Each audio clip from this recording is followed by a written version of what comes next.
नमस्कार दोस्तों, मैं अंकुर तिवारी हाजिर हूँ आपके लिए इस करंट अफेयर की सीरीज में। आज हम लोग पढ़ेंगे पर्यावरण एवं पारिस्थितिकी। पर्यावरण एवं पारिस्थितिकी में पहली न्यूज है प्लास्टिक अपशिष्ट प्रबंधन संशोधन नियम 2024 ने पर्यावरण मंत्रालय ने हाल ही में एक बिल लेकर के आया है जो कि प्लास्टिक अपशिष्ट प्रबंधन नियम 2016 में संशोधन करेगा।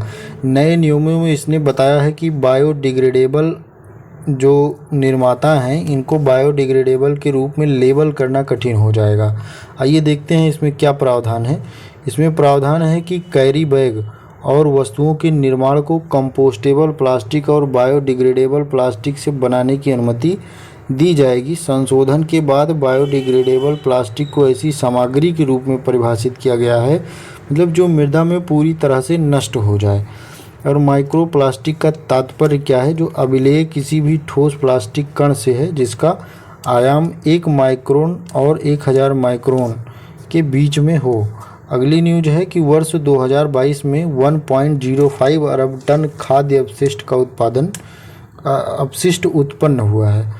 अब आइए देखते हैं क्या है ये। UNEP United Nation Environment Programme द्वारा जारी खाद्य अपशिष्ट सूचकांक रिपोर्ट 2024 के अनुसार 2022 में लगभग 1 अरब 5 करोड़ टन खाद्य अपशिष्ट उत्पन्न हुआ था। यह संबंधित वर्ष में कुल उत्पादित अनाज का लगभग 19% है।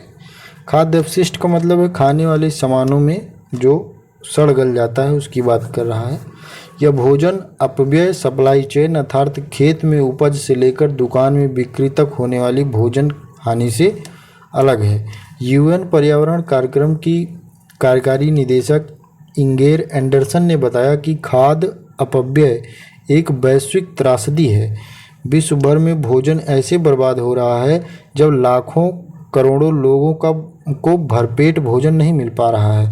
एंडरसन ने बताया कि इस वजह से न केवल वैश्विक अर्थव्यवस्था प्रभावित होती है बल्कि जलवायु परिवर्तन, जैव विविधता हानि और प्रदूषण को भी चुनौतियां भी गहरी होती जा रही हैं। अब आगे अगली न्यूज है कि इंटरनेशनल बिग कैट अलायंस, इसका नाम आप लोगों ने खूब सुना होगा। आइए हम लोग देखते हैं कि एक चर्चा में क्यों था। केंद्रीय मंत्रिमंडल ने 2023-24 से 2027-28 तक 5 वर्षों की अवधि के लिए 150 करोड़ रुपए की एक मुश्त बजटीय समर्थन के साथ इंटरनेशनल बिग कैट अलायंस की स्थापना को मंजूरी दी है। इसका मुख्यालय भारत में होगा, ये ध्यान रखिएगा। अभी कहाँ होगा भारत में ये तय नहीं है, लेकिन भारत में होगा। इसका उद्देश्य क्या है कि बिग कैट्स और उनके विकास के अनुकूल परिदृश्यों के भविष्य को सुरक्षित बनाना है। यह 7 प्रमुख बिग कैट्स की प्रजातियों को इसमें सुरक्षा का ध्यान रखा जाएगा। इनमें कौन कौन सी हैं? बाघ, शेर, तेंदुआ, हिम तेंदुआ, प्यूमा, जैगुआर, चीता शामिल हैं। इनमें से 5 भारत में पाए जाते हैं, जिनमें बाघ, शेर, तेंदुआ, हिम तेंदुआ, चीता, ये सब भारत में पाए जाते हैं। प्रधानमंत्री ने इसकी घोषणा कब की थी? तो वैश्विक बाघ दिवस 29 जुलाई 2019 के अवसर पर इसकी घोषणा प्रधानमंत्री नरेंद्र मोदी ने की थी। यह अंतर सरकारी गठबंधन वैश्विक बाघ संरक्षण प्रयासों को बढ़ावा देने के लिए भारत द्वारा शुरू किए गए अंतर्राष्ट्रीय सौर गठबंधन मॉडल की तरह ही है। आप लोग बताइए कि अंतर्राष्ट्रीय सौर गठबंधन का मुख्यालय भारत में कहाँ है? अगली न्यूज है कि बर्फ पिघलने से घट रही धरती की घूमने की गति। आइए देखते हैं ऐसा क्यों हो रहा है कि वैश्विक ताप में वृद्धि के कारण ग्रीनलैंड, अंटार्कटिका में बर्फ पिघलने से पृथ्वी की घूर्णन गति में कमी आ रही है, जिससे विश्व भर में समय पर असर पड़ सकता है। एक अध्ययन से पता चला है कि इसके कारण कोऑर्डिनेट यूनिवर्सल टाइम UTC में 1 सेकंड कम करने की आवश्यकता पड़ सकती है। मतलब जो हमारा समय है उसमें 1 सेकंड कम करने की आवश्यकता पड़ेगी।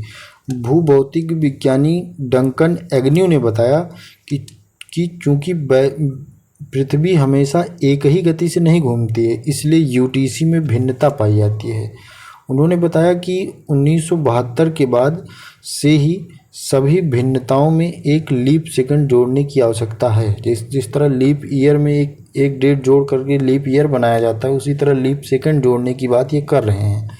पृथ्वी के घूर्णन की धीमी गति की भरपाई करने और UTC को सौर समय के साथ समकालिक बनाए रखने के लिए ऐसा करने के लिए कह रहे हैं।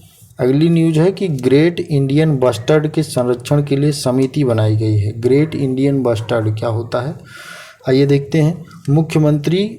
मुख्य न्यायाधीश DY चंद्रचूड़, इनका नाम आप लोग जानते ही होंगे, के नेतृत्व में सुप्रीम कोर्ट ने 21 मार्च 2024 को ग्रेट इंडियन बस्टर्ड को गंभीर खतरे से निपटने के लिए एक विशेषज्ञ समिति की नियुक्ति की है। ये सीधा एग्जाम में पूछा जाएगा, ग्रेट इंडियन बस्टर्ड के संरक्षण के लिए गठित की गई समिति किसके नेतृत्व में गठित की गई है, तो मुख्य न्यायाधीश DY चंद्रचूड़, नाम याद रखिएगा।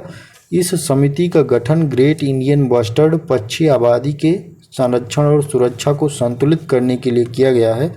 गुजरात और राजस्थान में उच्च शक्ति वाले बिजली के तारों के साथ टकराव के कारण ग्रेट इंडियन बस्टर्ड की आबादी विलुप्त होने की सामना कर रही है। दोस्तों, आपसे निवेदन करना चाहूँगा कि अगर आपने अभी तक हमारे वीडियो को देखा है तो जाहिर सी बात है आपके काम का रहा होगा तब देखा है, तो आप वीडियो को लाइक कर दीजिए, कमेंट में कोई सुझाव देना हो तो दे दीजिए, शेयर कर दीजिए, और अगर आपने अभी तक हमारे चैनल को सब्सक्राइब नहीं किया है तो सब्सक्राइब ज़रूर कर दीजिए। पूरा वीडियो देखने के लिए बहुत बहुत धन्यवाद। जय हिंद, जय भारत।